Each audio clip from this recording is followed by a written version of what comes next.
Good evening to everyone. Hope you ingested a lot of sweets.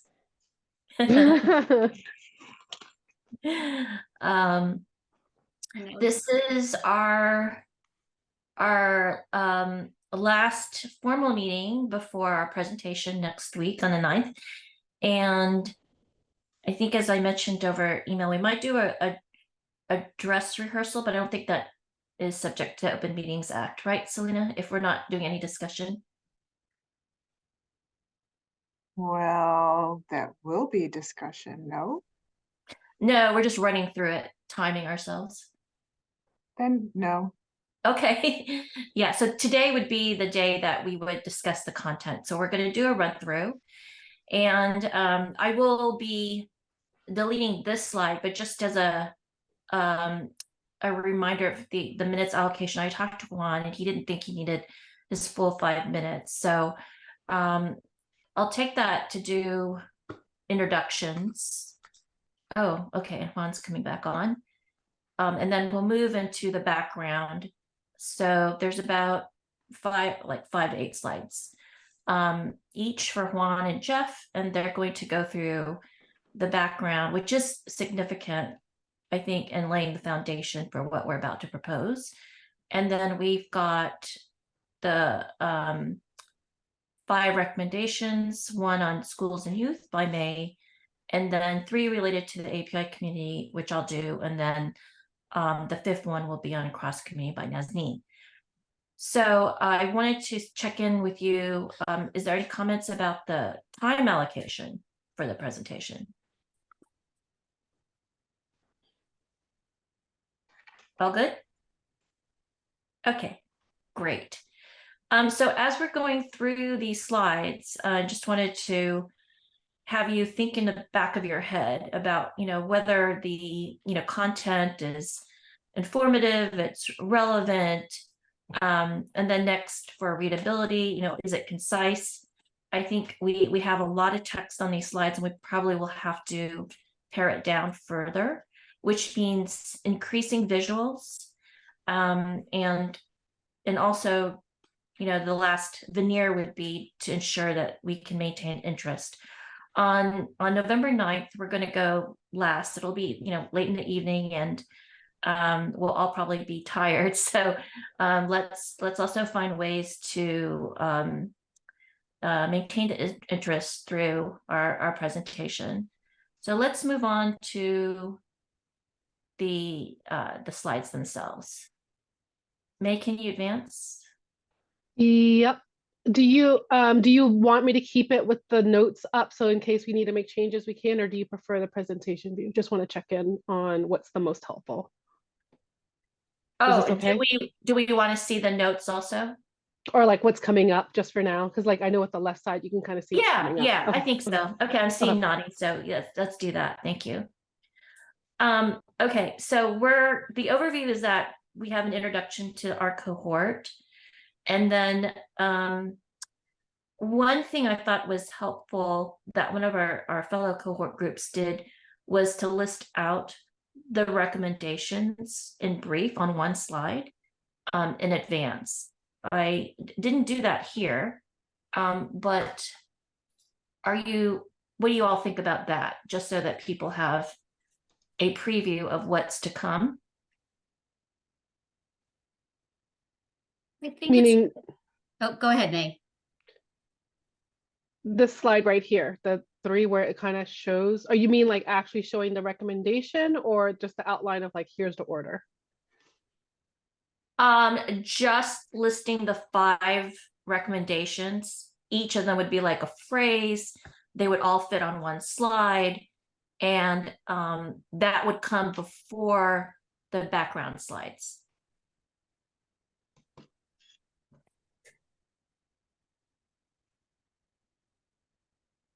So I'm wondering, can we create the slide and then just see how it plays?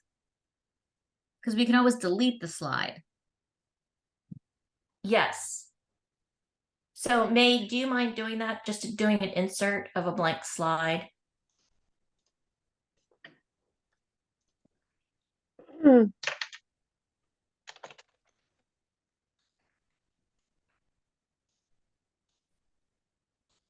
So you okay. The three in the middle were already there. So you did, yeah. Well,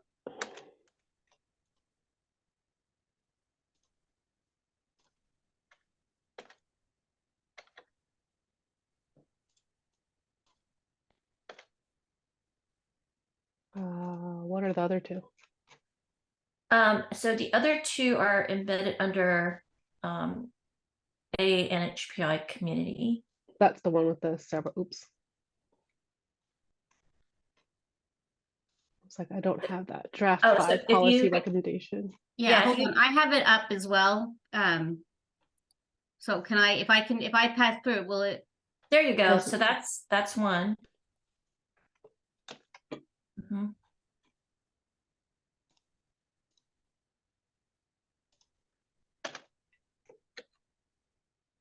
Okay. And the next one is a DI related one. That's the third one. Here, there you go.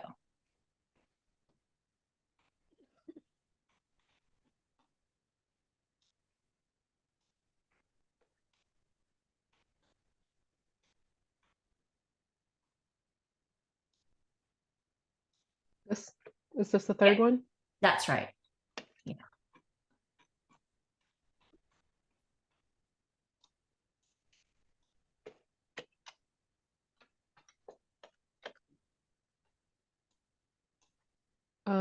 Do you, No, I think that's good. Yeah, that's good. So I think as you see, it just allows, I think, the viewer to ground themselves in the actual recommendations themselves before we sort of launch into the full presentation. I mean, if we wanted to just do an overview where we just list them, I feel like we may as well just list it here. So we don't need 2 slides. Because if I'm seeing acknowledgement and appendices and then we go back to the recommendation, it just feels like we could just add it here. Sure, we could do that.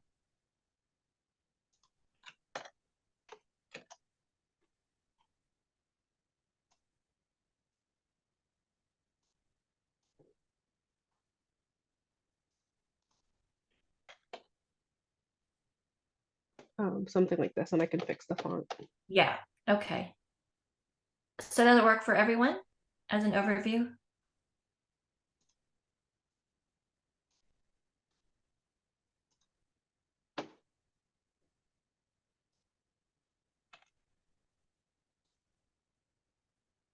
Okay, so hearing no objections, let's move on. So do we want to take out that slide now, the recommendation ones? Yes. Okay. So here we have a lovely slide by May. Thank you, May. Listing all of us. Thought it was helpful to also put in not only our roles on the task force, but our organization affiliations too. So if there are any changes that need to be made, just let May know. And then we go into our community in the US nationally. All right. Juan, so you're going to be presenting the next several slides. So I thought I'd give you the opportunity just to share with us what you want to point out. I know you said that you didn't need as much of the 5 minutes, so you have 3 minutes. So you're basically doing a touch and go on each slide. Right. Mhm. Well, I think definitely the top sentence, that's important. Say, yeah, 18 million, 7% US population, yeah, 71% of foreign born.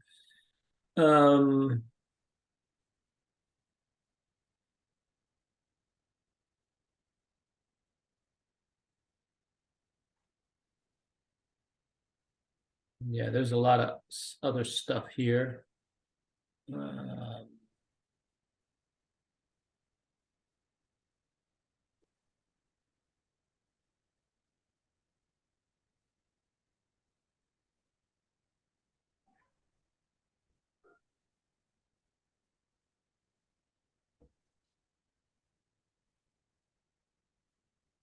I don't know, these three maybe talking about seeking the American dream. Like reasons why they're coming, like just varied reasons of immigrating. Yeah, if I could suggest, Juan, Mhm. this sentence is just a very introductory sort of opening statement. You know, the Asian American Native Hawaiians and Pacific Islanders in the US are the fastest growing racial and ethnic group. We total 18 million, which is 7% of the total US population. We're largely an immigrant community. 71% of adults are foreign born. And there have been different waves of immigration or arrivals in the US due to major global events. And then you can move on. Okay. Okay, just do a brief.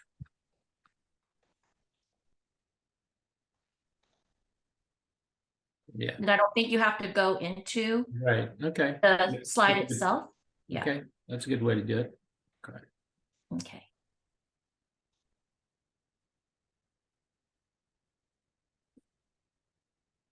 And here, this slides basically highlights the increase in immigration by Asians starting in 1965.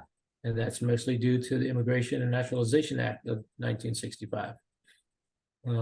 Prior to that, there were laws that did not allow, first of all, did not allow immigration, Asians to immigrate to the US, and as well as didn't allow them to become US citizens, naturalized US citizens. And then, of course, there were also quotas from different countries. So Juan, you might want to say, because it sounds like we weren't able to emigrate here, but that's I think that, you know, part of, and maybe this goes into another slide of my model minority myth, is that who could come to the US and why. And so prior to 1965, you know, immigration, especially from Asia, were mostly individuals who were seeking higher degrees or advanced degrees, but that they were not able at that point in time to change their status from, you know, for any purpose, to become green card holders. Right. And that really changed with the Immigration and Naturalization Act of 1965, which removed a lot of the the biases from the prior immigration laws that it basically said that no one from an Asian country could emigrate, could become a permanent resident. Okay. Does that sort of track with what you were trying to say with this slide? Yeah, so yeah, and also I think there was, I guess the point, there were a lot of quotas as well, in terms of who could come to the US, right? And I'm sure there were a bias against Asians during that time as well.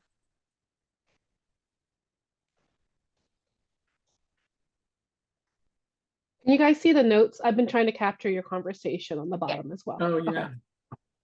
Well, hard to read. Yeah, I know that at some point, you know, they at some point, I think 1940s, I forget, but yeah, like Asians could become naturalized citizens, but there were still quotas in place. So there's still, you know, weren't many coming over. And then they finally got rid of the quotas in 1965, I guess, with that Immigration Naturalization Act. So I'll have to figure out how to say all that. But yeah, thank you for the notes.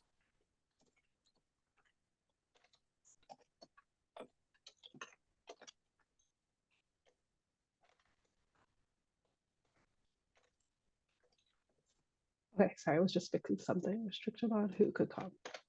Okay, next slide is this. Oh, one quick question. I know there was a question about use of Asians versus AA and HPI. Like, do we want to put, for example, here AA and HPI, or is this okay? Because I know that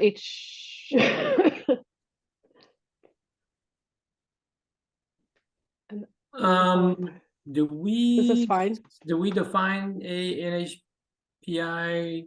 So I was gonna say, I think there's a difference Yeah. between the terms that we're using for the hate bias versus the laws that prevented individuals from certain countries and certain areas of the world to immigrate to the U.S. And when we're talking about those, it really was Asia and Pacific Islanders, you know. But Native Hawaiians, I mean, I don't think that at that point in time there was discrimination against them, but that wasn't but it wasn't Immigration issues, right, that they were having.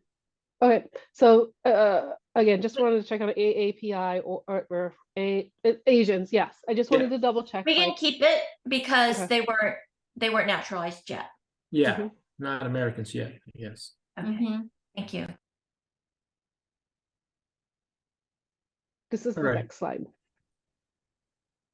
Yeah, and this is a great demographics slide. Yep, shows that So is this the first time we mentioned NHPI? Maybe you want to spell that out? Yes, in this slide, yeah. Ooh, that's going to be So, I think if we just say it once and then hopefully we can just use the acronym. Selena put a question in the chat or a suggestion in the chat of saying what the quotas were. Am I getting that right? Sorry, Selena, I'm like.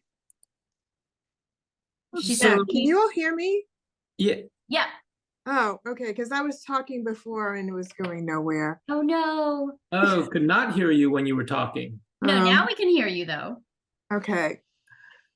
Yeah, I think it would be interesting, you know, if people knew, well, what were the quotas and how many people are we talking about? Or what was the percentage or some number? I don't have access to that data. I mean, that was a long time ago too, and Juan, it was 105 for the Chinese, and then it was 10% of the populations of the different ethnic groups based on their countries of origin as of a late 1800 date, which was basically nil. So it was essentially a preventative measure. Oh, 10% exclusionary measure. 10% of the population that was living in the US already? Already, yeah. Oh gosh, yeah. Well, I think maybe one day, like 105 for Chinese. So maybe you compare that with like, I don't know, somebody from England. I mean, what was the quota for England or, one of the. Or was there a European quota for any European country? Oh, well then there you go. I don't know. I'm just saying, I think that the comparison is that for certain countries, and this is for the AAPI community, the API community, there were quotas built in to who could come to the US during that period of time. In contrast, and again, I think we can probably just, we can do a search on that and we'll find the information. So I put a question to capture how does this compare to non-Asian immigrants, but also I think this graph is just super helpful, right? Like you see these numbers and it's super flat line. It's like 63, like close to nil, like Ariani says. And then it's not until really the 80s that you see this growth. Right, and that was really just the point of the slide, to show that even though there's a long history since the first arrival in 1763, the point where immigration really started to pick up is 60. After 1965. Right, which accounts for why we're more foreign born and why it's taken, some decades to get rooted in a community and then to be civically active and be in solidarity. So that was just sort of the point of that. Juan, you can do the quick Google search, and I think this would be, an informative point. We can talk a little bit later about whether we do want to report And that's where more details would come out there. But thank you. Okay, so why don't we move on? Hmm? Mhm. Okay. Yeah, we just mentioned, yep, AP, AA and HPIs are diverse. They've immigrated from 20 different countries, 45 ethnic groups, and 100 languages and dialects. In terms of religion breakdown, 34% are Christian, actually, 32% are unaffiliated, 10% Buddhist, 10% Hindu, 6% Muslim, 4% Taoist. Then the rest are Jains, Jewish, Jews and Sikhs and others. In terms of political party affiliation, about 60% of Asian, or should we say AA and HPIs, are registered voters. 60. Okay, yeah, probably like a semicolon after voters. Registered voters, semicolon before. Oh, okay. Yeah. And then 62% are identify as Democrats, and 34% identify as Republicans. Okay. And socioeconomic background, the highest inequality gaps here, where it shows the top 10% earn 10.7%. 10.7 times more than the bottom 10%. That's a compelling stat. I'm actually, to what extent do you guys want to include sources in the notes? I think it would be good to have, just so if we have questions and they ask us where the sources are, we can refer back, because they're not going to see our notes, but it would be a good reference point for us, I think. Yeah, readily available. Okay. Okay, so I'll just please add source note. Mhm. Like a lot of these don't surprise me. I am the only one is that the origins, for some reason I would just think there's more countries, more ethnicities, and more languages. So that's why I also wanted to ask what's the source like. In So case. Juan, can you do searches and just drop the sources in the notes section? Sure. And then the other thing is that if I could suggest just to shave off time, is the focus on the first point, and then simply say that the community members come from diverse religions, and I forgot what the other one was. Oh, and have diverse political viewpoints. I think the other important second point to make here is the socioeconomic one. Yeah, I think that Mhm. I Okay. think this is important is the spelling that, again, Asians aren't a monolith, right?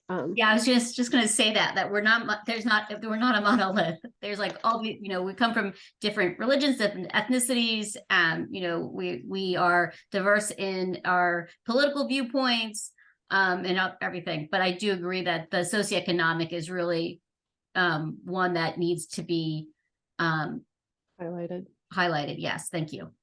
Yeah, and so that sets up for the next slide where the model minority is named.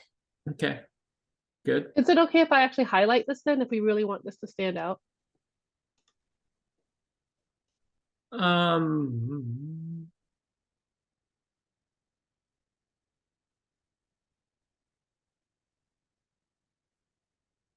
You mean for the presentation itself? If that's something you're feeling like you're going to call attention to for the visual people. Yeah, I can point them. Yeah, it looks like it's draft form when it's done like that. I'm fine. I'll point them to the last bullet, and I say, I can point your attention to the last bullet. Or you could make the font red, but I defer to Juan.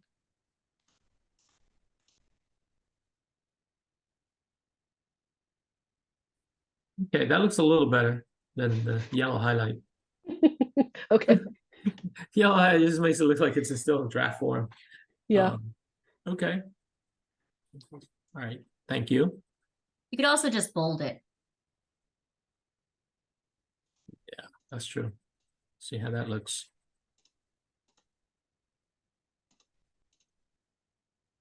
Yeah, that looks better, actually. That's even better than the red. Okay, so the term Asian American, Native Hawaiian, and Pacific Islander is a political construct to bring diverse groups together. And but there are different ethnic groups, and we can talk about different poverty rates, education attainment, and using disaggregated data would enable decision makers to apply equity and inclusion and avoid the trap of the model minority myth, which is the false perception that all AA and HPIs share the same characteristics such as high income or education level. Could we move this slide above the other one? Because I feel like this is the point and then this is the data that supports that point. I also think it's a great intro for the AA and HPI. Oh yeah, maybe you can insert the acronym in there. Mhm. Then we can. Yeah, Okay. I like that. Yeah, I like that. and then on the next slide you can And then you can go change it into, back. Oh, okay, well that's fine. Okay, good. Oh, meaning that this, yeah, now we can shorten this part? Yeah. Because we've introduced it before. Right. Yes. But you can even say are not a monolith. Yeah, and just, yeah. or just are a diverse community.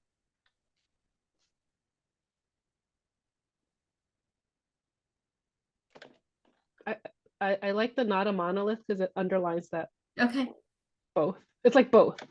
Yeah. Are diverse, not. Or comma, not a monolith.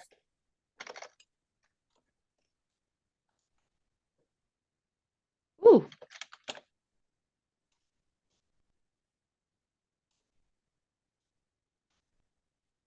Okay. Okay. Great. Ready for the next one? Yes. We'll have all the everybody's on the document, like making changes. Okay, and this shows the A and H. Oops, it should be NHPI in Montgomery County. Okay.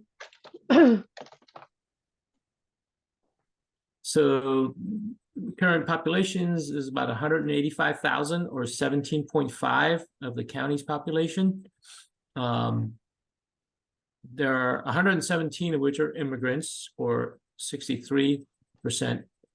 And then in terms of ethnicity, the top 5 ethnicities include Chinese, South Asian, Korean, Vietnamese, and Filipinos. And in terms of language,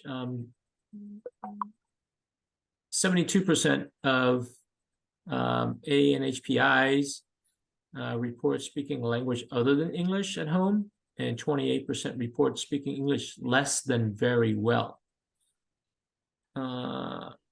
And then there's a socioeconomic in Montgomery County. AA and HPIs in Montgomery County have a child poverty rate of 2 times greater than white Americans.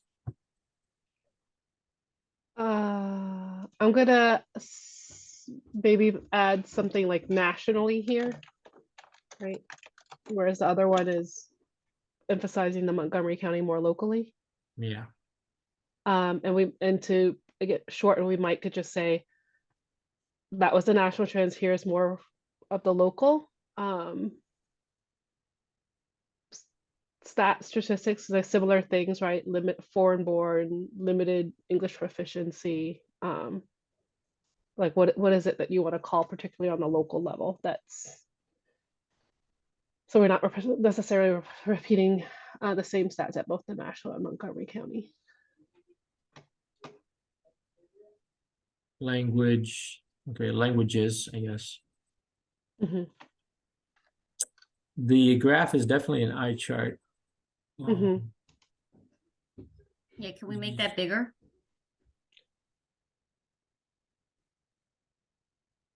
Or should we put it on a separate slide and then just say, like, here is it, you know, here is it, the broke it down in a chart?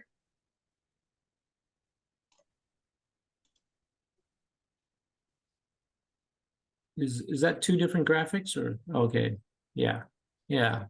Well, the other Asian, this pie is Mhm. broke, is this. Yeah, yeah. The part of it. Okay, the other Asian part. I'm gonna just do something really quick, duplicate, delete. I want to see how clear this thing looks when it gets bigger, because I don't know what's resolution. Oh, it's okay. Oh, yeah. Juan, if you want to just do a comparison to the national stats so that it doesn't look duplicative to be talking about the demographics in the county, you can simply say that, you know, compared to the US population, which is the 6%, the AHPIs constitute 17.5%.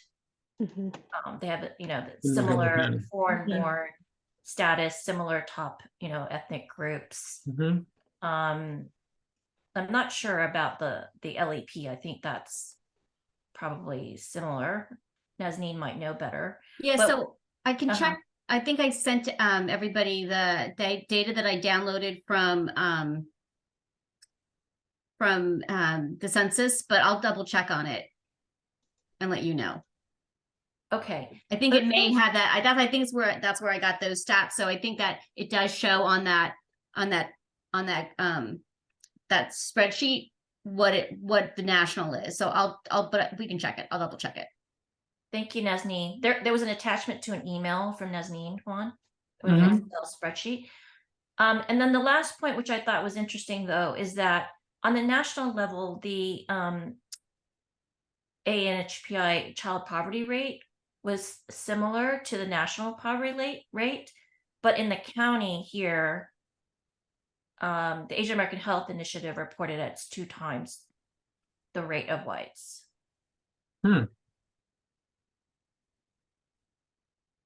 Is that what he's just put right here? Yeah. So I'm just pointing it out in case you it's- want to highlight that as a point of interest. Okay, you wanna bold that then? It's up to you. I defer to you. Yeah, thank you. So what you're saying at the national level, the child poverty rate was the same as white Americans? Is that what I heard? Yeah. But in the county, it's okay, twice. Hearing that and when replaying what we just said, at the national level, AANHPI has the same poverty level as whites, but we're emphasizing the gap. Poverty. Oh, child poverty, not just, It's okay. child poverty, yeah. Okay, so it's different. Okay. Um, I'm wondering, is it because there's more concentration, that population is more concentrated in the county? I don't know. I thought that might be worth kind of fact checking, Hmm, you know, and so I know, May, this is in your professional field. That might be worth just, yeah, double checking and making sure that that's true. I'm sorry, just to go back a little, with regard to the speak English less than very well. So in the US, Asian alone or in combination with one or more other races, 25.8% speak English less than very well. In Maryland, for that same combination, 24.8 is the estimate, speaking English less than well. And in Montgomery County, it's 27.8%. Okay. So I would say it's comparable, wouldn't you say? Yeah, Yeah. it's actually a little, I mean, it's not much, but it is a little higher than both the US as a whole and Maryland as a whole. Yeah. mhm.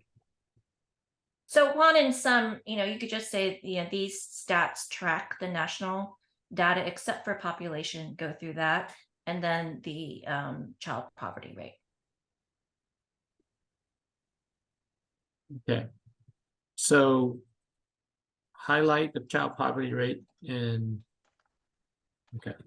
So I'm just telling you, those are the two differences, major differences. So if you wanted to approach this slide in terms of Yeah. saying that, all the data tracks Okay. the county as it does nationally, except for these two, that's one way to do it, just to shorten it.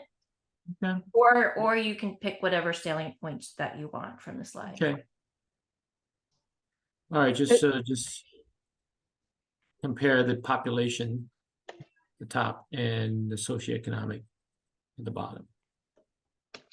I'm going to, since we wanted to let the slide live on its own, Mm-hmm. do that, and then point. here.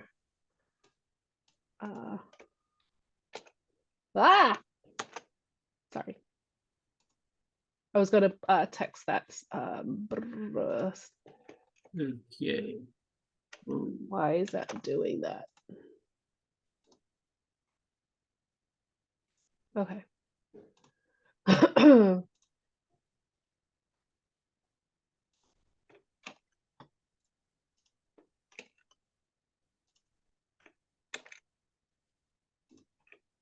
So here, I just want to remind people, if you have any nice photos of our community members in the county, this would be the slide before would be a nice place to pop that in. And then thank you, May, for moving the graphic so that it's a little bit more visible. I don't imagine that you need to spend a lot of time on this one unless you do, but it's the next slide that I do want to see whether we should keep this in or out. I find whole- it kind of hard to read. Yeah, it's Yeah, hard to I see. do too. And it's hard to know, like, where's Montgomery County? At first, I'm like, oh, is that the US? And then I realized, oh, it's Montgomery County. It's just, yeah, it's hard to read. I think because And it's so dark. you can change the background color. Oh, So I think the only point on this slide, if you think it holds sufficient interest, is that the community members live across the county, some in clusters. And in terms of the top ethnic groups, you can see that there are clusters of, the ethnic Chinese Americans on the west side. And then the South Asian populations is sort of dispersed throughout, with some, notable clusters on the east side. That's also true for the Vietnamese, and then the Filipino communities are prominent in Aspen Hill area. Now, this is an optional slide, and Juan and I talked about this, so I just wanted to get everyone else's feedback about, whether to include this or not. I like the idea of it, but it is really hard to read and to just decipher what the different circle, because you can't really read it, right? It's very, very difficult to read. Yeah, I hear you. So why don't we just move this under the unused slides at the very end then? Yeah, if there's a way to change like the graphics of it. No, not No? really. Okay. the background, yeah, because you can't really see the city names as well. And it's really hard. I think you would have to export it into a design file and try to recreate it. It might be. And If you protect it, because if it's from a different, Yeah. another, if it's and even the colors, it's hard to, there's like subtle shades of yeah. yellow and all that, so you really couldn't, to that quickly tell the difference between one ethnicity from the other. Okay, so we're got 15 minutes left. So Yep. why don't we run through at least Jeff's part here? Can And I thank just you. say, can I just say, I've been sitting through presentations all day today, so it's like it's been on my mind looking at these. I was tracking how long people were taking to get through slides, and this is in my work day job. It's about 2.5 minutes a slide on average today. I went through 9 presentations, so 2.5 minutes a slide times 38 slides.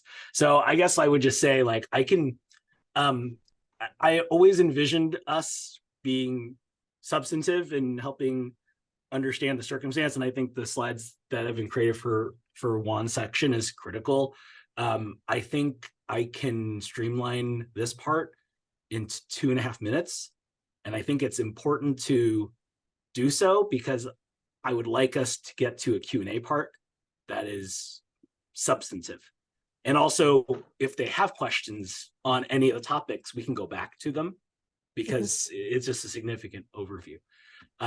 So that's what I would just say. I mean, like, I think this first slide here, I think it's just a really important piece. And I think it's important to highlight, yes, the immigration part, but also the fact that people have been here since the 19th century, which I think a lot of people are unaware of.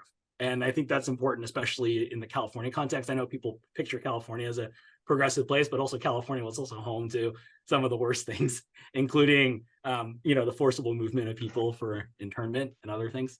So I mean, that I think this I can breeze through in like 30 seconds, and we can probably move forward. I think the slide is great as it is. If anyone else has any disagreements or any adjustments, I think it's a really good slide. Thank you, Jeff. And that's sort of the intent of the slides. It's just a visual impression, and the speaker that goes through them would just touch on it, pull out the 1 or 2 salient points, Great. and then move on. And these slides are meant to be a reference. Yeah, and I think on this, I think by the time we get to this, the citizenship piece, I think will be highlighted. I think the big thing, the question on 2 pieces: 1, on birthright; 2, on the fact that if you married certain people at some point, you actually lost your citizenship. I think also notable. So I think that the slide is fine as it is. If anyone else has any shifts, I think there was also I think on previous amendments we made, I think we had talked about quotas. I think Filipinos in particular, there was a question of quotas from Congress, but I think that has either been moved to a different slide or removed. Yeah, I think the most important thing is that Asian Americans were barred from, full citizenship until 1952. Mm-hmm. And because of that, you also couldn't own property. Yep.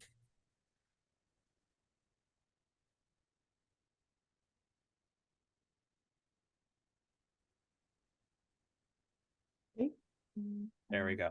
On this piece here, I think we just highlight. I think the important thing was to highlight. I mean, at least in my mind, the segregation piece, the salience on property bans as it relates today in 2023. There is litigation right now in Florida that is banning Chinese citizens from purchasing certain sizes of lands, or I think it was land within a distance of a military base. So just to say, there's a lot of coded language. And then I think the court case on Loving v. Virginia, I think it's just important to understand that that impacted Asians as well. I think people are unaware of that. So yeah, and I don't know if this is of interest to people, but they also might be surprised that there was a notable lynching case in 1871. It's been getting a lot of buzz through the Asian American community recently.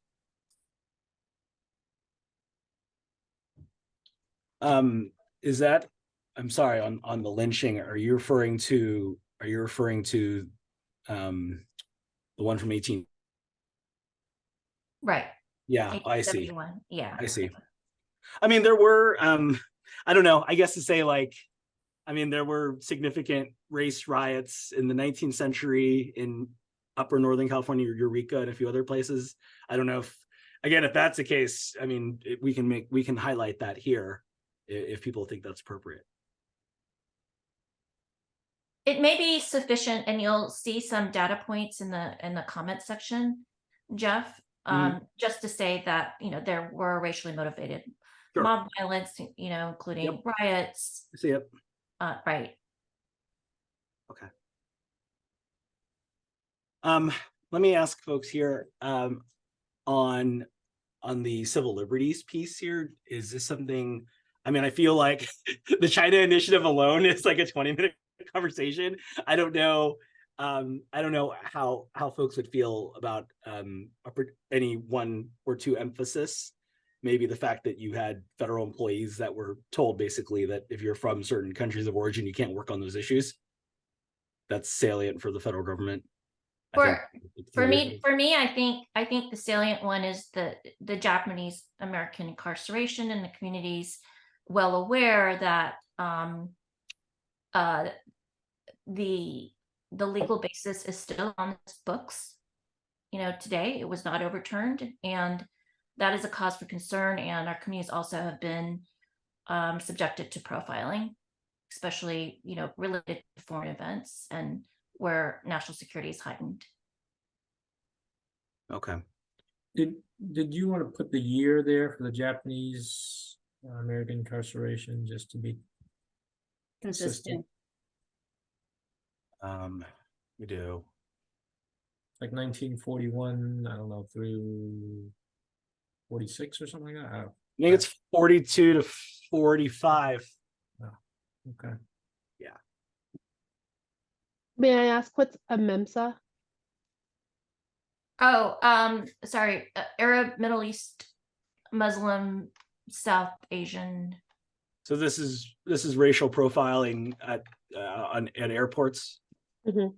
And Yeah, places of trains. transit. Yeah. Okay. Yeah. Arab, Middle East. I think, and then frankly on this, it's just to highlight that post 9/11 was the worst sort of spike in hate crime, right? Yeah. Is that fair? I think that's probably I think that's pretty gosh darn important. Yeah. Sorry, what was the middle M? Arab, Middle East. I missed one. Muslim. Muslims. Sorry. I think it's important to, I feel like this is the first time we're seeing non-East Asian kind of mentioned. So I think it's, I want to make sure we bring that out too, just so that it doesn't feel like they've been missing. Did we want to say also point out about the Sikhs, because South Asians. yeah, but Sikhs were particularly singled out because of the visibility, with the turban and the.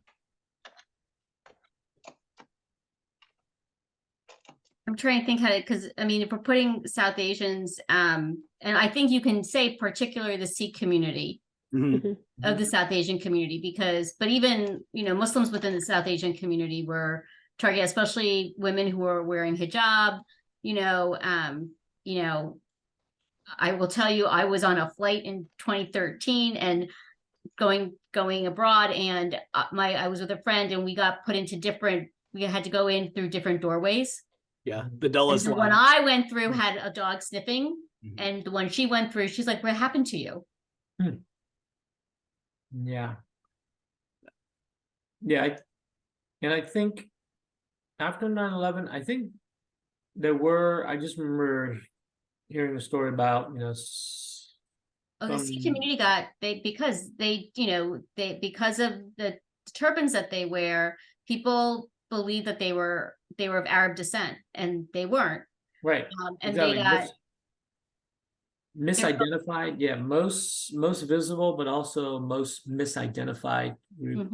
And they were shot. I mean, people were just go into the convenience store or whatever, just shot them. Yeah, and there were a lot of there's a portion of the Sikh community that owned gas stations. They were Right. threatened, they were bombed, they were gone after. Mhm. I mean, it was, yeah. I tried to capture some of that note, certain communities profiled based on religious and cultural aware, mistaken identities, and kind of just added that there so that you have that at your reference.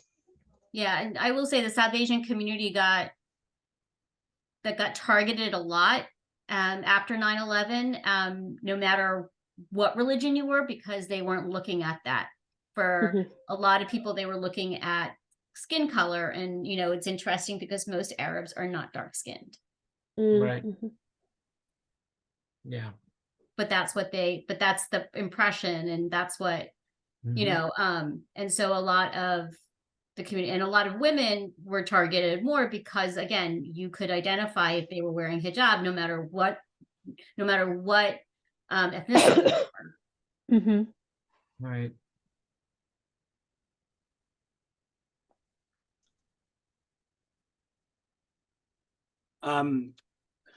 So I think this slide here, I think, so the first four numbers are national figures. So this is from the Center of the Study of Extremism out of San Bernardino. So during this time, at least the COVID time, between 2019 to 2020, hate crimes against AA and HPI folks were up 339%. And then within that, 2 in 5 community members had a hate bias incident happen to them. And I just would say that's likely underreported. Mhm. Same with the 11,400 number. That number is from Stop AAPI Hate. And that's So a I think, different time period, it looks no, like. same time. That's, yeah, 2020 to 2021.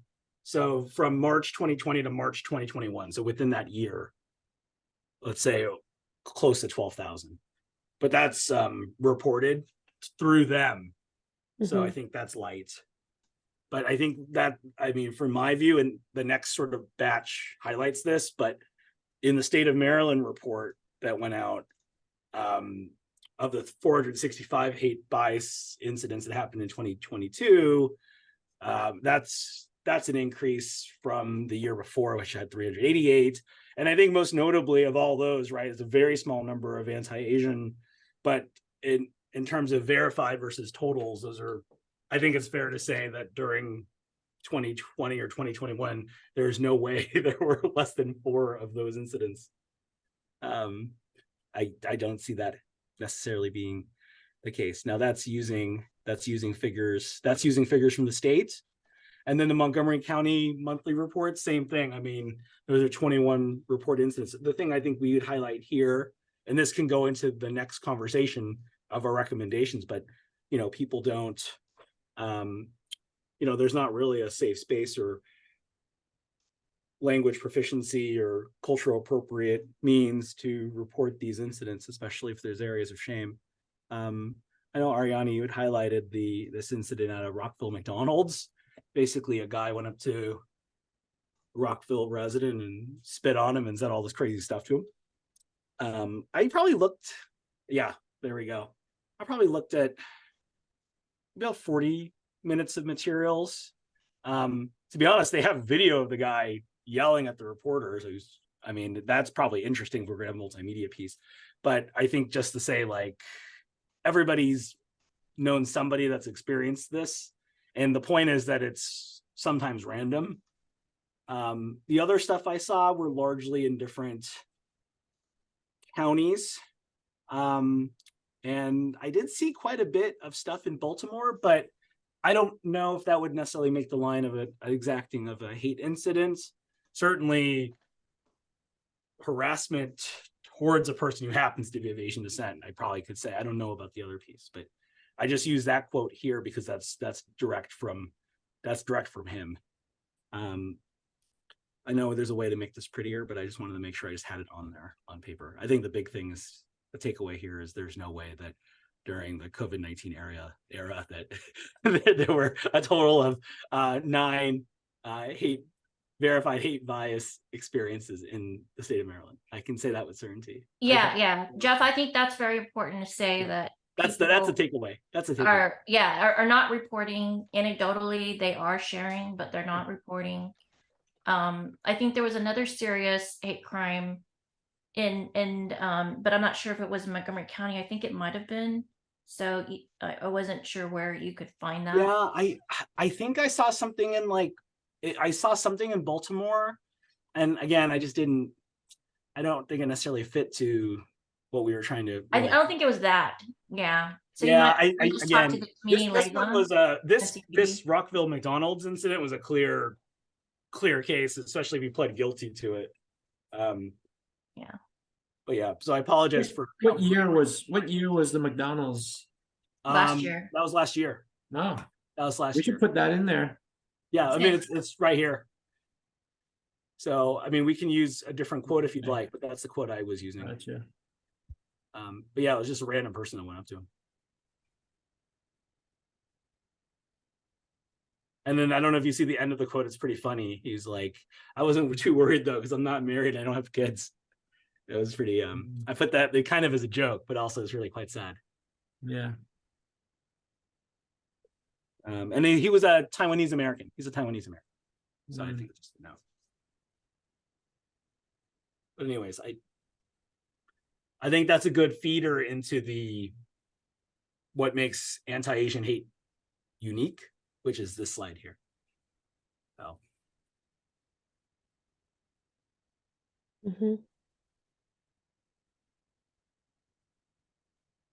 and I'm not, you have to forgive me, I don't know if this one is one you want me to cover, Ayani, or was this was me too? Okay.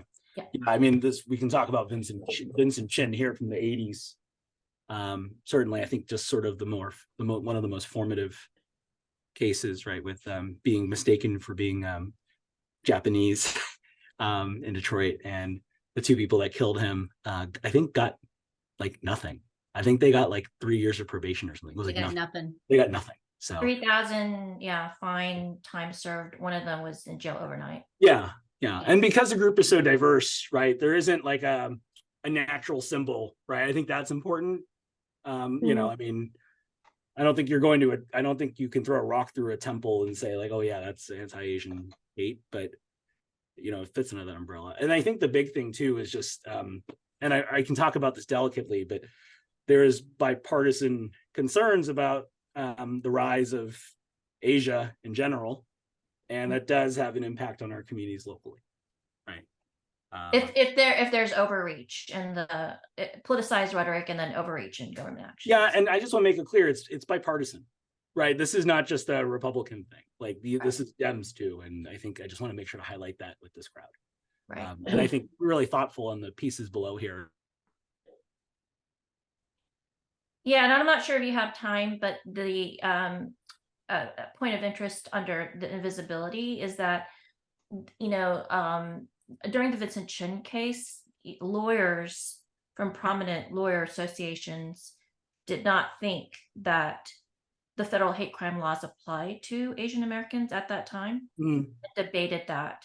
Yeah. And the Vincent Chin case ended up being the first one. Yeah. I mean, and Ariane, is that in relation to sort of Asians being so seen as foreign, like they're just a completely different entity, or is it because of or perceived white adjacency? Or No, both? it was we were in this sort of nebulous, undefined space. Yeah. Which is why we were still called Oriental at that time. I remember. Yeah. Or you can get called Oriental like I did like 2 months ago. So it's like we're not rugs. But anyways, Exactly. there we go. Thank you. Thank you though. Let me do a time check with everyone. Selena has graciously offered to stay on. Do you want to do another half hour just so that we get through the rest of the slides quickly? Okay, I'm seeing some nodding. All right. Yes. Okay, so why don't we do that, and we'll just sort of pick up the speed. I think I generally, for the recommendations, just want to make sure that we're consistent in how we're presenting the information, and that we're also tightening up the language, because it is very text heavy. And so could use everybody's feedback. Thank you. All right, May, you're up. So one of the first recommendations was focused on youth in schools. We've decided to focus on youth in schools because we heard from youth that race-based bullying and discrimination is prevalent throughout the Montgomery County public school system. I think it's worth noting that all student focus groups raise these as issues. We've heard the stats of average of one hateful incident per day, and a couple of examples here of what that looks like.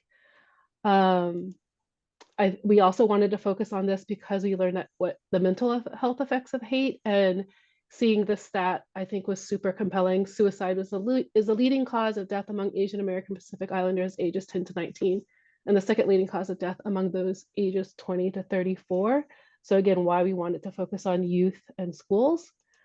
And what we also learned is that the current strategies and approaches are very fragmented and inconsistent. We heard from Asian American students, teachers, and while there are some policies, they're not always consistently known about what the protocols are, the resources are, the apps that are available, and things like that.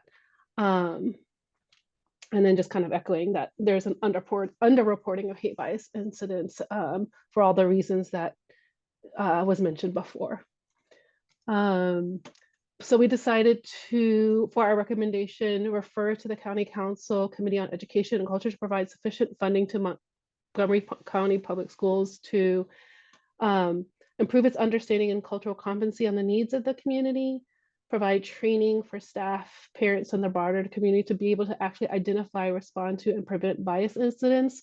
As Jeff mentioned earlier, there's not a unifying symbol that really makes it as obvious. And so there just needs to be deeper training to actually recognize it, to provide culturally proficient and linguistically accessible services, in particular health services. So for example, hiring AA and AHPI counselors and compiling a list of competent and bilingual therapists in native languages for our community. And then other major bullet points is to foster an inclusive school climate for the AA and HPI community. I think we wanted to both celebrate our diversity, but also not be othered. And then finally, recognizing there is a lot of work in this effort, that we are happy to see the anti-racist audit and the action plan, but want to make sure it's being implemented fully and consistently across the county. And something, as an example, having an annual public meeting on the progress of the audit and action plans across the school district, and for the committee to review reported incidents so that a response is conducted in a consistent and fair manner. And I think that's it. I think these are just lists of it again. So I think these are extra slides, so those can be deleted. Thank you, May. Does anyone have any comments?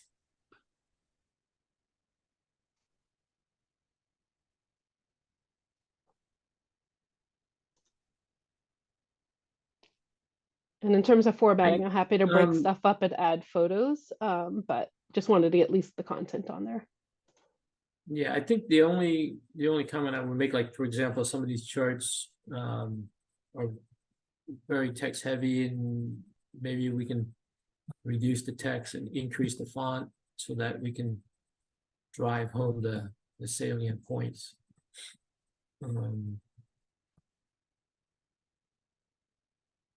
Like maybe pick, like the top 3. That way it'll stand out more. That would only be my suggestion.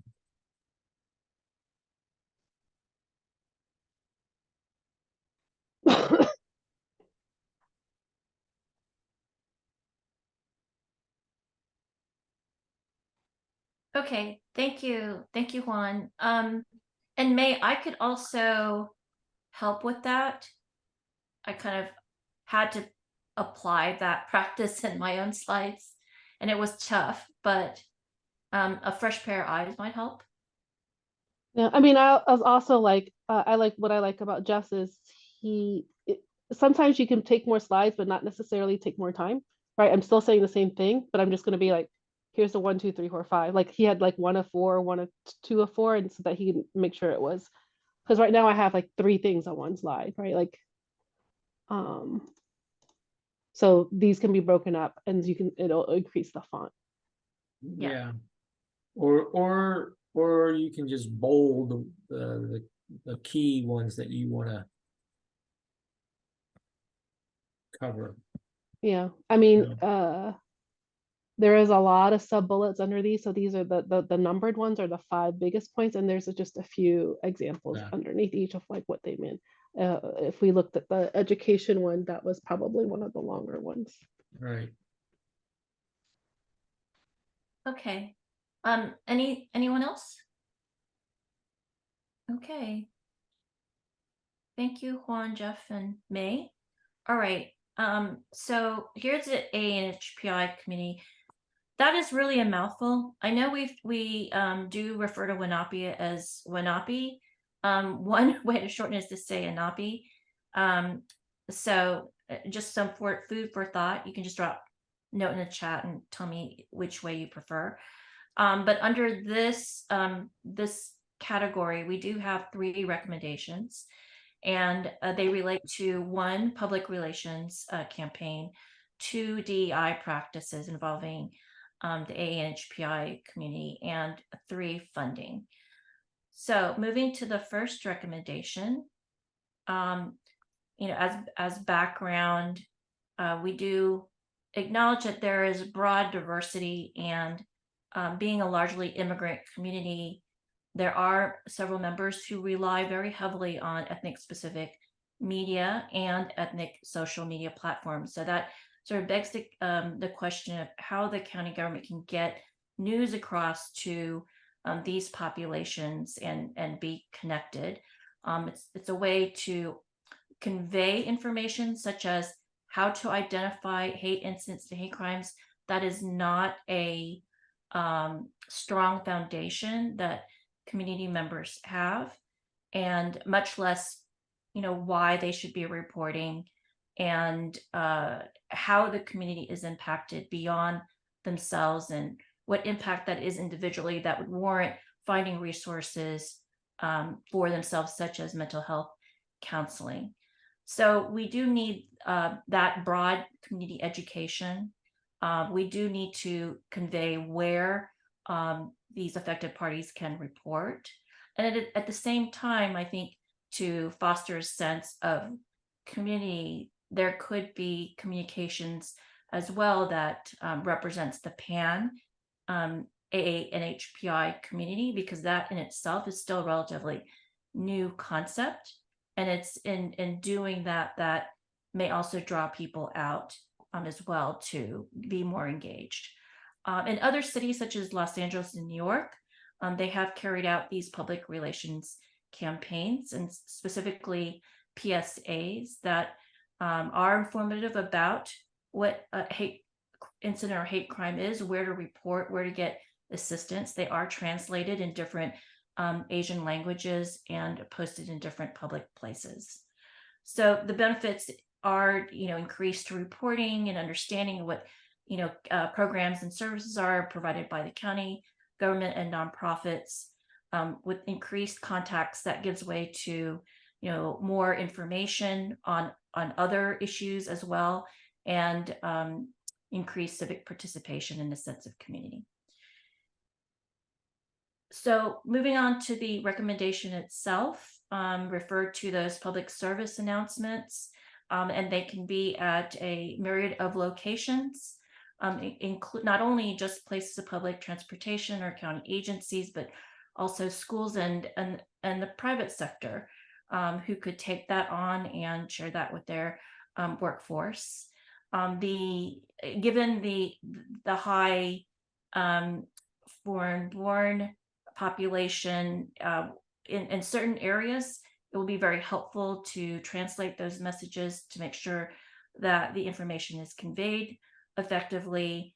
Also to provide a reporting hotline that would be staffed with people who are trained to provide those culturally competent, you know, responses as they're speaking with the people who are calling in, because there is a very high barrier to getting people to report, and so that first contact is going to be very important.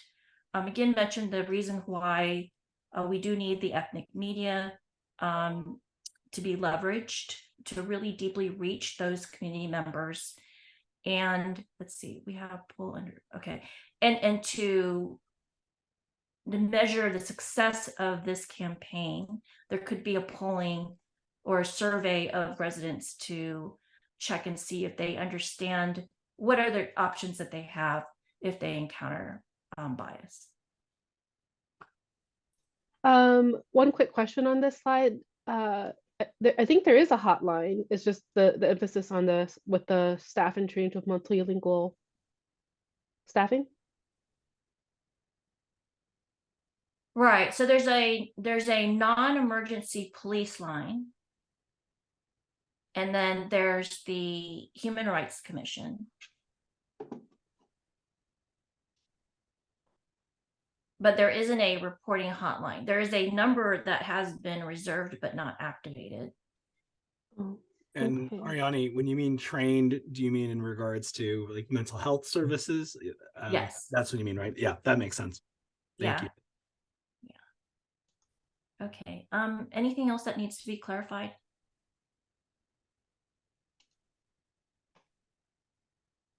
All good? Okay. The next recommendation deals with DEI practices involving ANHPIs in the county. Community leaders have observed that perspectives are missing from policy and decision making. Case in point, one of the cornerstones of understanding the community and their needs is to really have the data available and to then include them in the policy making. But oftentimes we find that that's not the case. And so without the data, it's unclear, how much our county does understand the community needs that are specific to ethnic communities and what the effective solutions are, given that, as we described earlier on in the presentation, the groups are very diverse in terms of their histories and therefore their needs. And so to rectify that, what we're seeking is increased representation in the county, and particularly in decision-making positions and across the county government. As well as we'll talk about this later, but increased capacity building of Asian American community organizations. So in terms of the actual recommendation itself, what we're recommending is for the county to review its diversity, equity, inclusion practices connected specifically to the ANHPIs and the community in county decision making. We know that's underway, but with a more probing view, we think that there is room for implementation of the following 7 points. Again, that relates to collecting and reporting disaggregated data and seeing how much the Asian American ANHPI residents are using county governments and services, and to understand based on narratives how the ANHPIs experience bias, because that in itself could be very different. And so the approaches to getting people to come out and share those narratives and to get the help that they need as well would be different. Culturally competent trainings is a very strong recommendation that we have across the government agencies, and we would also recommend benchmarking that progress in terms of recruitment and promotion through the leadership pipeline. And lastly, we recommend a state of ANHPI convening to bring not only those community leaders, but those in the county who are working across the county government, business leaders, to come together to promote higher understanding of APIs. Our national polling is showing that that understanding is lacking. So moving to the last recommendation under this category is the ANHPI community infrastructure. So based on informal survey of organizations, there are very few that really focus on civic activities. Most relate to religious, language schools, cultural heritage, focuses, but we really do need those organizations to represent community voices before community leaders and engage in advocacy, as well as organize the different ethnic organizations to elevate their voices. And so to do that, those organizations do need funding support in order to hire paid staff and to grow and to be sustainable. And the benefit for the county government having those organizations would be for them to be connectors to the community that they know, and also to be reliable partners in the purveyance of those programs and services. We also face, a barrier which is nationally historically low funding, and I think that again goes to the invisibility of the community.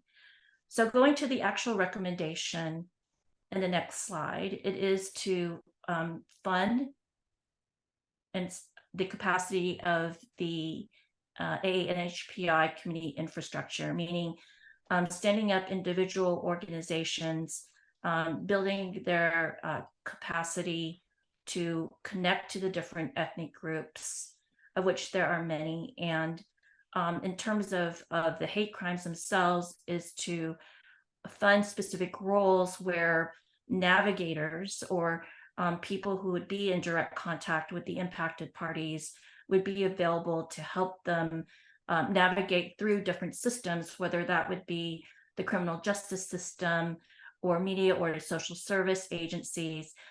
We know from experience around the country that trust is very important for those affected parties, especially if they have mistrust or are reluctant to navigate what they see as a very bureaucratic institutions. And so to do that, to have one person by their side to do that would really help them to actually gain that support or victims funds or what have you. And that in the long term will increase the trust in the county government and improve civic engagement.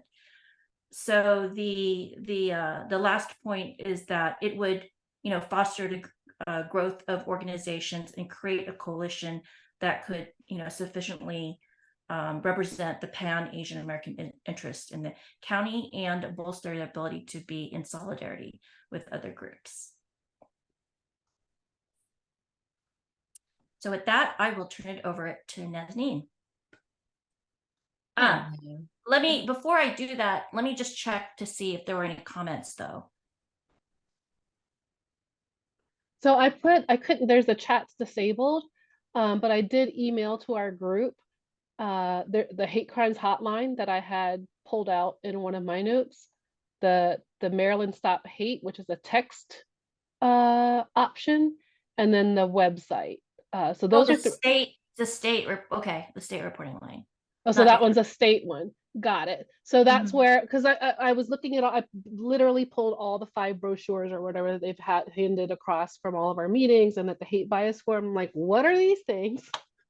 And I'm wondering if that's the Attorney General's line. Could be. Yeah. Okay.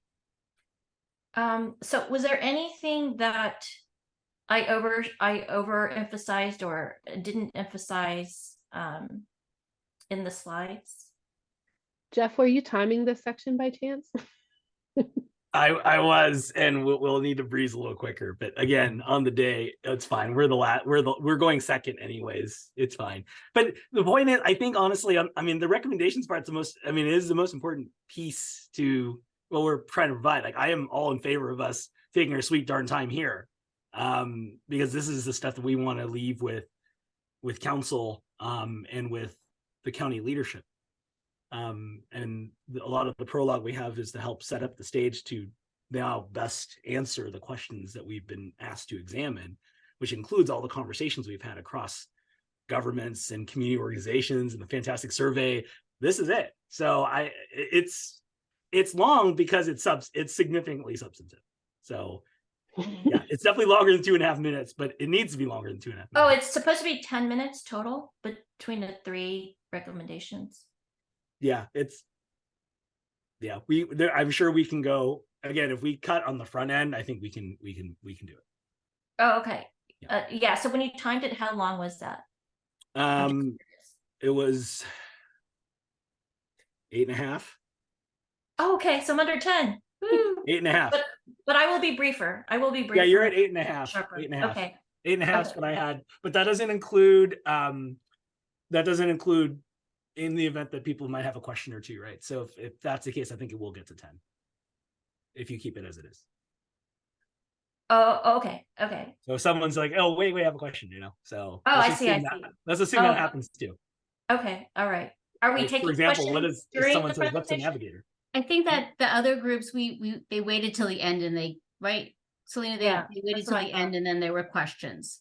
So I think that the key point is that the less not the quicker, but the more streamlined we are going through this, then the more time there will be for people to ask questions, which we hope that they will do, or comment.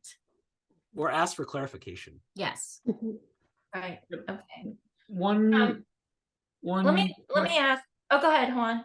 Yeah, one question about the wording of the recommendation.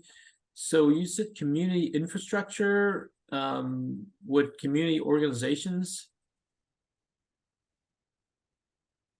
be more specific, or are you referring to are we referring to a broader group by saying infrastructure? Yeah, I meant individual organizations, but sufficient so that they can also be in coalition, because they have to represent all the different ethnic communities, right? And coordinate in order to have a unified voice before elected officials. So maybe instead of infrastructure, it should be fund the capacity of AA and HPI community-based organizations. Okay. Right. Are they all organizations, or I wasn't sure if it's because, for example, it's fund navigators. They happen to be at potentially AA and HP, will not be organizations. I wasn't, yeah. I was also thinking of just community supports too, because the infrastructure is kind of. Does it include government agencies? I wasn't thinking that it was. No. So if it's just community organizations, then yeah, you might want to change the infrastructure. Yeah, I would use. Because when I think infrastructure, I think like, okay, government, I feel like that's the whole like the county, the community, like it's not just the organizations within the community, but it's the government agencies as well.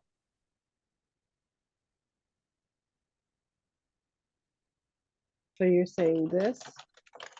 Yes. Okay, thank you. And then fund the capacity. Do we want to say capacity building?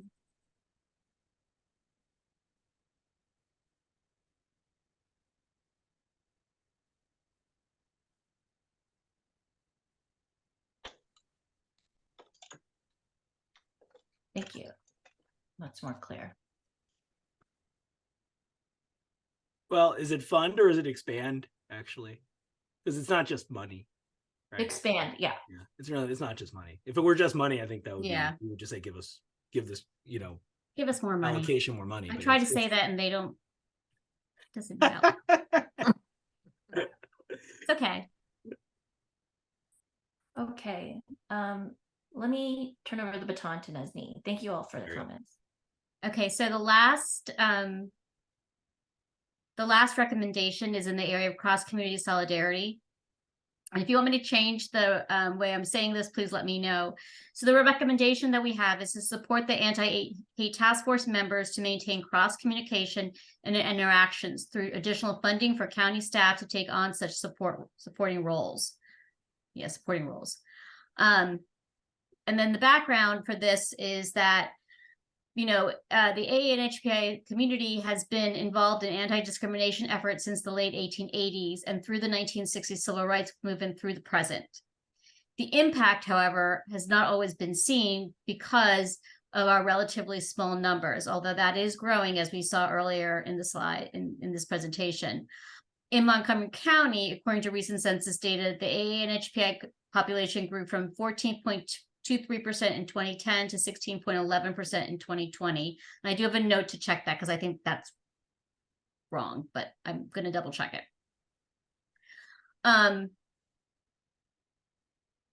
The increase in the AA and HPI population means that a greater percentage of the community are seen now, and a larger number are active in community organizations.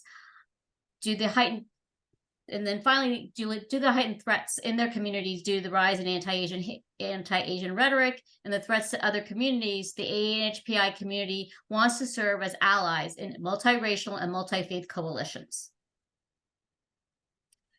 And then finally, and I can change this because I know it's small to read, but the recommendation and the action points are to sponsor activities that deepen understanding among and between different communities, work to disabuse stereotypes, myths, and disinformation about the AA and HPI community, promote intra-AA and HPI community education on solidarity efforts, encourage anti-hate bias work by AA and HPIs that is integrated with the community at large. And I can just highlight a couple of these as well. Conduct simulations of hate bias crime scenarios for each cohort community, both individually and collectively, to identify gaps in knowledge, practice, and resources. Create a crisis response plan to address hate bias crimes for the purpose of de-escalating tensions and conflicts that may arise. Tailor resources to all community groups that are accessible in a central online space.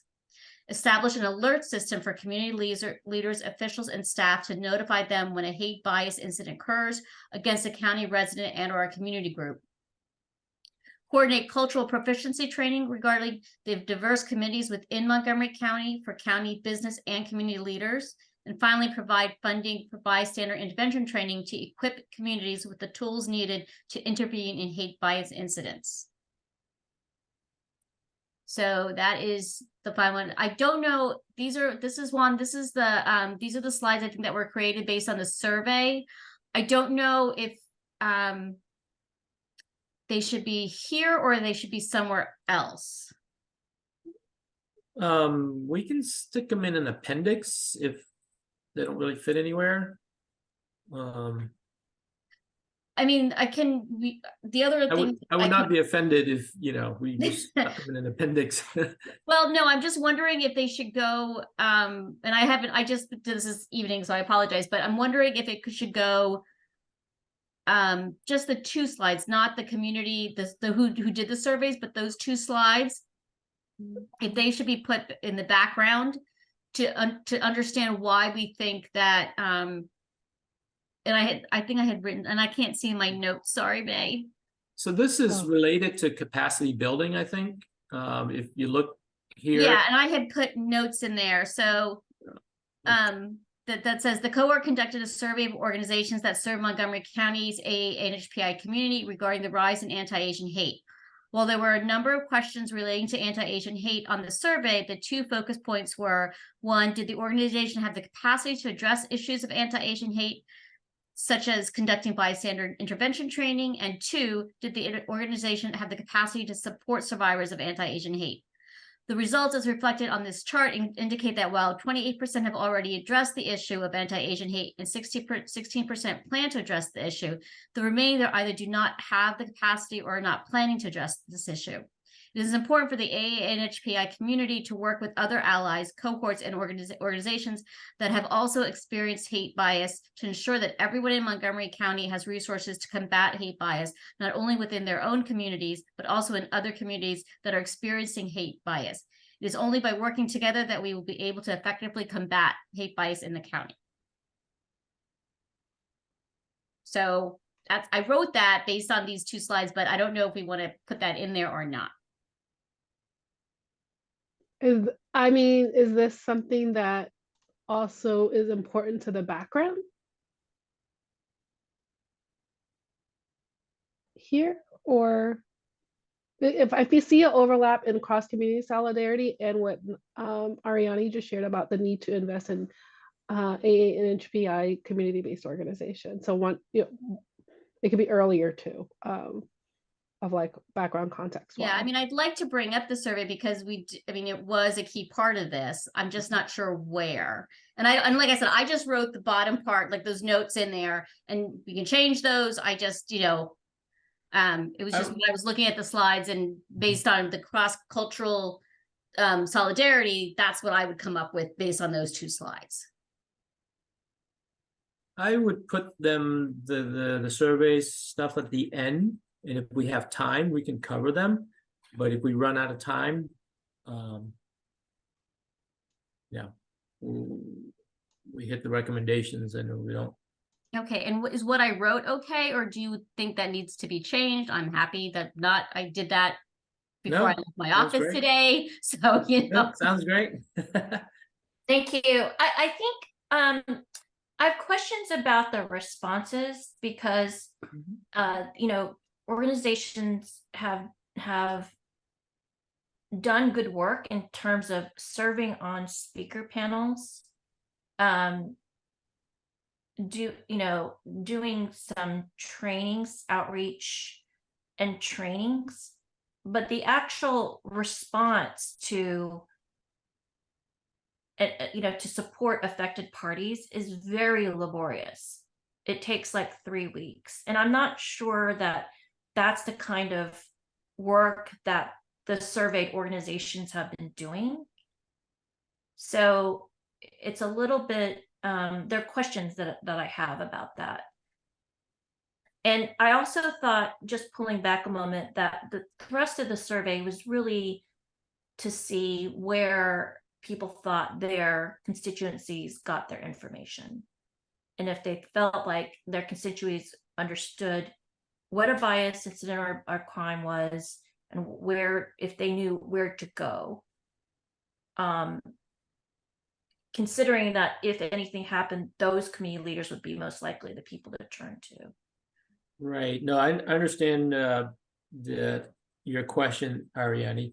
So the problem that I ran into when I looked at the survey results was that a lot of those questions that we asked had multiple responses. Like, one organization can pick, 5 different responses. It wasn't just, like, for example, like, who do they talk to, right? If they experience a hate incident, who are they most likely to talk to? And be like family, friends, community leader. It wasn't just one, right? So what happened was, when you aggregate all the results and you try to put it in a graph, it was all over the place.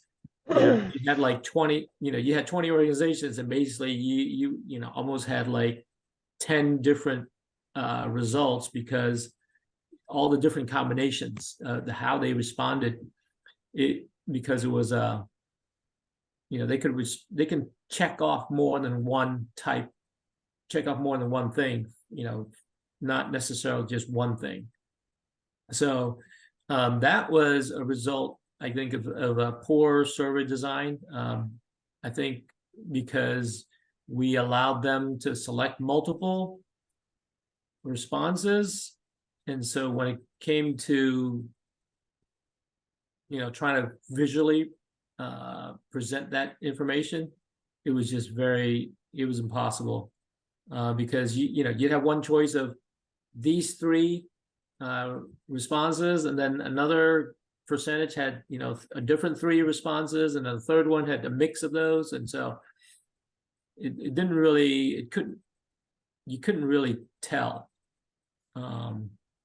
The only way you would be able to do that is you would have to say, okay, you can only pick one answer on the list of things, and that that way it would be easy to predict, to show it visually. But if you allowed them to pick more than one, then it wasn't the case. So in these graphs that I showed, we only allowed them to pick one response out of 5 or whatever it was. And that way you could show it, but otherwise it was just all over the place. Okay, so in that case, we might want to just annotate it somewhere that if I'm hearing you correctly, if people went to their neighbors or their family, that then somehow that counted toward organizational capacity, but it really wasn't. Is that right? No, what I was saying is it's hard to tell. It was difficult to interpret the survey results because of the way we allowed folks to respond to it. It wasn't easy. You couldn't easily aggregate the data. Oh, okay. Yeah. So I'm wondering if instead of having the graphs and things, before we start talking about the recommendations, we do sort of like an introductory sort of, in making these recommendations, we conducted a survey of AAPI and HPI organizations. We, pulled data from several different sources, something like that, so that the survey is brought up, and that it's understood that the recommendations were made in conjunction with all the information that we gathered from not only the survey but all these other things. Yes, thank you. Because I had actually intended to do that and forgotten, but we did consult with many people. Right. We had Because those you and Jeff speakers. had like those, people had meetings with, I think we need to talk about that and maybe in the overview, and because that's the background for all of the recommendations, right? Right. All right. Okay. I will add that. Thank you very much. All right. I know we're past time, so let me recommend that we set a deadline just for everyone to finalize their slides. I know there's some research you have to do, or you might want to make the language more concise, and then set a date for like a dress rehearsal where we're just going straight through and then we time ourselves. Yeah. So I'm so sorry. I have a training next week and I'm going to be out. I'll be back Wednesday evening. How about folks, actually, if you want to know what I found to be more efficient, but also more painful, would be to record yourself doing your section and then watching it. And that will be, No, it will be illustrative, and it will also make you go, it'll make you more aware of time. that's fine. I also think though, the one thing about doing it together is that then we can do the transitions. We can see how those transitions go. Sure. That's a fair point. I just understand that next week is kind of crazy. Yeah. Next week is going to be. I mean, Juan's traveling, like it's gonna be crazy, right? You have your trainings, like May started this new job. It's kind of crazy.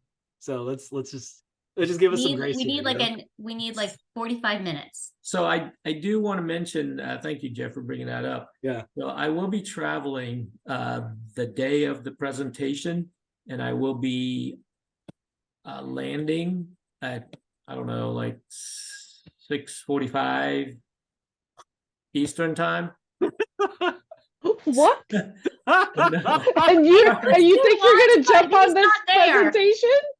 Are you gonna do it? No, Are you gonna do it at the airport? No. So the LGBT cohort is supposed to go first, so that'll give me an extra, Okay. half an hour. Can I ask, where are you coming from? Yeah, which airport? I'll be landing in Houston. I will be traveling. I'm actually going out of town, and my wife reminded me, because she was asking like, oh, when are you presenting? I'm like, oh, the 9th.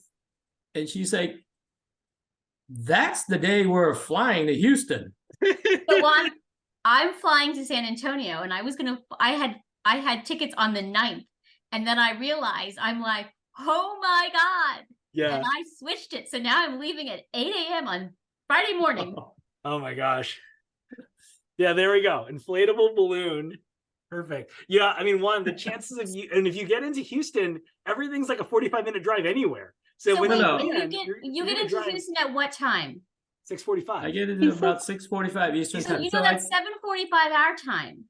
no, 5:45 Houston Oh time. my Okay, so God. 5:45 Central, 6:45 Eastern. Right. And then Hobby or Bags? intercontinental, Juan? What about bags? which airport? Yeah, I forget. Hobby is gonna be a lot closer. Bush or Hobby? Hobby?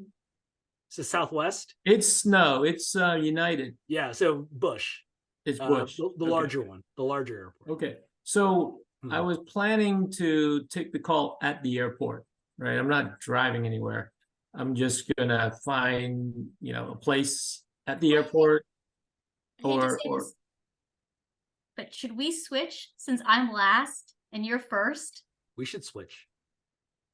We should. That's Maybe fine. I should I don't know what you all think about that, but I'm last. So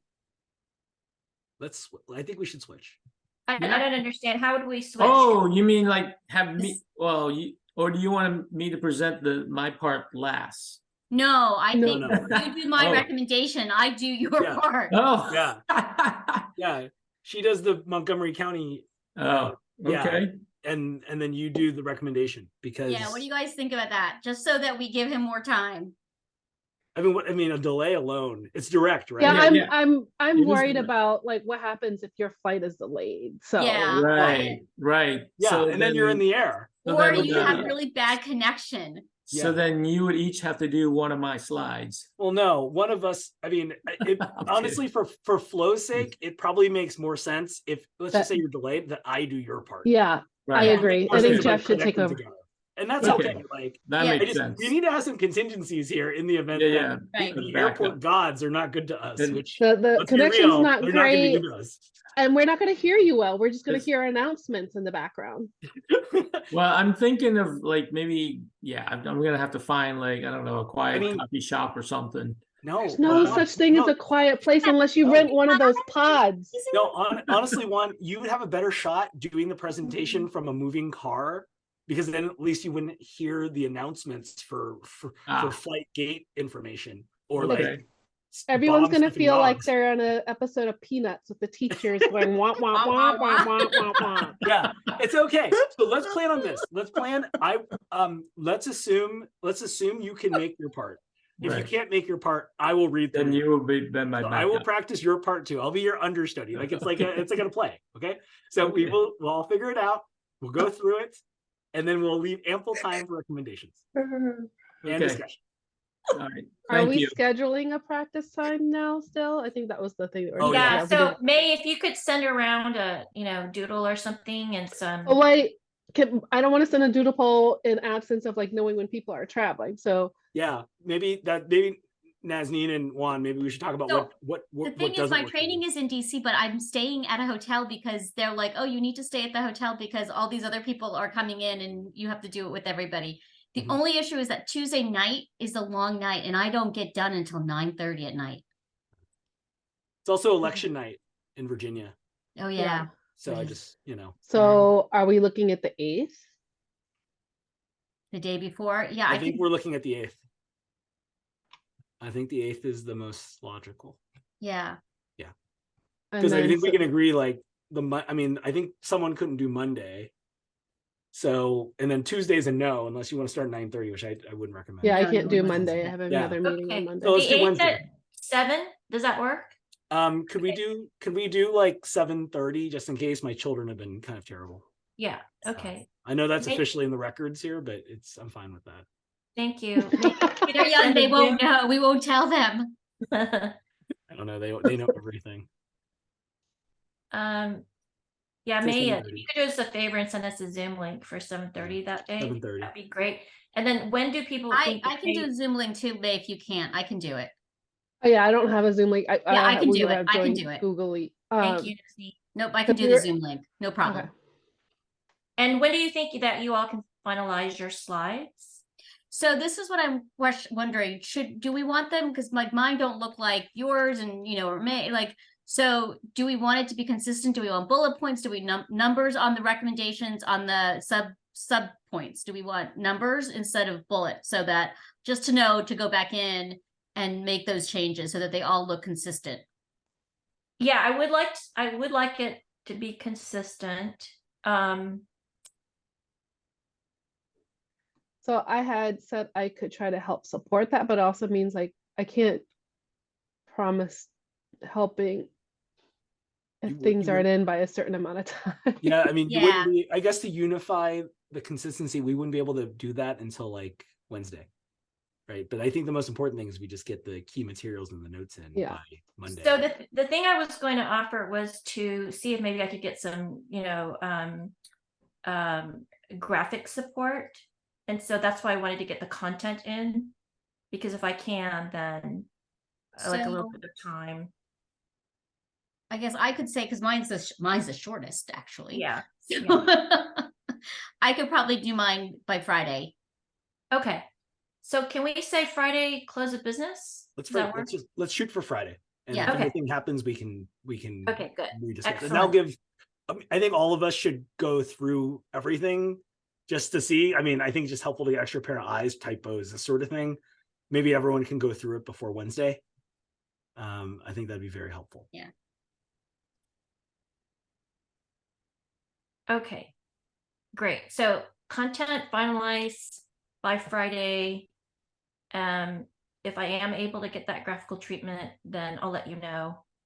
And then we'll have the dress rehearsal on Wednesday. Selena, should I send you the Zoom link as well?